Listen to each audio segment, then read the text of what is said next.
Nick was deeply worried about Ethan's situation. Without hesitation, he paid a visit to Ethan's parents. There, he discovered an extraordinary side of the boy. It was Ethan's remarkable talent for drawing. His confident brushstrokes and bold use of color hardly looked like the work of an 8-year-old child. He had even created a flipbook comic himself, depicting how he was gradually drifting apart from his family. Nick could hardly imagine everything this child had been through. He carefully explained dyslexia to Ethan's parents, but Ethan's father remained as stubborn as ever. He insisted that his son simply had a bad attitude toward studying. Nick was so frustrated that he grabbed a toy box from the house and asked the father to read the words printed on it. ये कैसे पढ़ सकता हूँ? ये तो Chinese में। अरे कोशिश तो कीजिए, चलिए ध्यान दीजिए।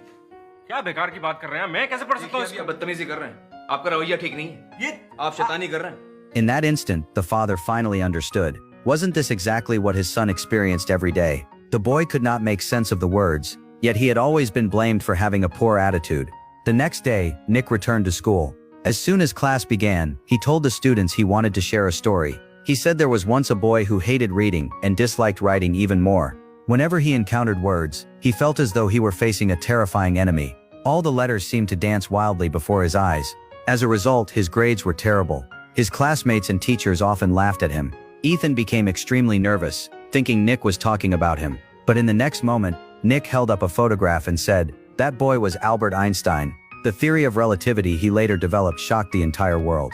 And it wasn't just Einstein. People like Leonardo da Vinci, Pablo Picasso, and Walt Disney also suffered from severe dyslexia when they were young. The people around them did not understand them. They treated them as if they were illiterate. But when they grew up, they became extraordinary individuals who changed the world.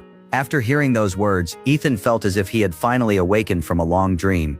A smile slowly returned to his face. After class, Nick stopped Ethan. He told him there was actually another person who had dyslexia, someone he had not mentioned during the lesson. That person was Nick himself.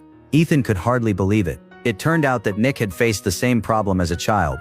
He wanted Ethan to understand through his own experience that he was not alone in this world. Many people had gone through the same struggles, yet none of them had given up on themselves. One day, the class organized an outdoor activity. Ethan built a small mechanical boat. Watching the boat move across the lake on its own, both teachers and students were amazed. Although Ethan shyly hid among the crowd, the fact that he was willing to share his creation proved that he was beginning to open up. After that, Nick spent his free time tutoring Ethan every day. He taught him proper spelling through drawing. He used games like hopping upstairs to improve his arithmetic skills. Little by little, Ethan learned to recognize every letter correctly. Sometimes he could even read simple sentences. He regained his love for learning and became incredibly hardworking. He was no longer the gloomy and withdrawn boy he used to be. To help Ethan build strong self-confidence,